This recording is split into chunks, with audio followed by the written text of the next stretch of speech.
Good morning guys, আজকে আসলো বাড়িতে ঠাকুর দিবস। আর আসলো আমার পরীক্ষা, তাই আমার সেটার সময় তোমার তুলন লাগছে, সেটা আমি একদমই করতে পারি না, বাট আজকে করতে হয়েছে। তো এখন স্নান টান করে কলেজে লেগে রেডি হমু। তো রেডিও অলরেডি হয়ে গেছি, কোনো ভিডিও ক্লিপ নিতে পারছি না, কারণ আমি দেখি আমার কাজ কোনো বাকি আছে, আমি কমপ্লিটই করছি না। তো এলে তাড়াতাড়ি রেডিও বেরিয়ে গেছি। এখন যাইতে রাস্তা থেকে স্পাইরালটাও করে রেখেছি, কারণ স্পাইরালও লাগবো সাবমিট করতে। তো কলেজেও গেছি, যাই সেটা এত রেডি হয়েছে আসলাম যে কোনো ভিডিও ক্লিপস তোমার লগে শেয়ার করতে পারতেছি না। তো কলেজ টলেজ সাইড আমার বাড়িতে যেতে প্রায় সন্ধ্যা। আর দিয়ে সবাই অলরেডি রেডি হয়ে গেছে গা, আমার লেগে ওয়েট করতেছিল। তো আমি তাড়াতাড়ি কোনো রকমে স্নানটা করে আইয়া জাস্ট শাড়িটা কোনো রকমে পরছি, তাও বৌদি হেল্প করছে, ফিরে সেরে গেছি গা ওই অধিবাসে।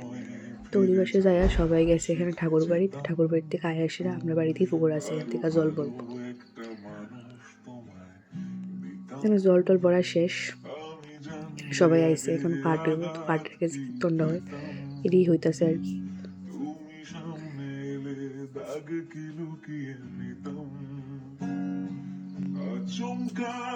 এখানে কীর্তন আসে, সেখানে ঠাকুরের রাত্রে ভোগ দিছে। তো ভোগ দিয়ে এসে ভোগ আরতি করে, ওই ভোগ আরতিটাই করতে আসে সবাই নাচা টাইচা। আমি ভাবছিলাম যাবো, বাট আমার শরীরটা এতটাই টায়ার্ড লাগতেছিল যে আমি আর গেছি না। ওই বারান্দার থেকে দাঁড়ায় একটু ভিডিও ক্লিপ করে নিয়েছি। তো আজকের ভিডিওটা এতটুকুই আসলো, তোমার কেমন লাগছে জানাইও। তোমার সাথে আবার দেখা হবে কোনো একটা নতুন ব্লগসে। Thank you so much.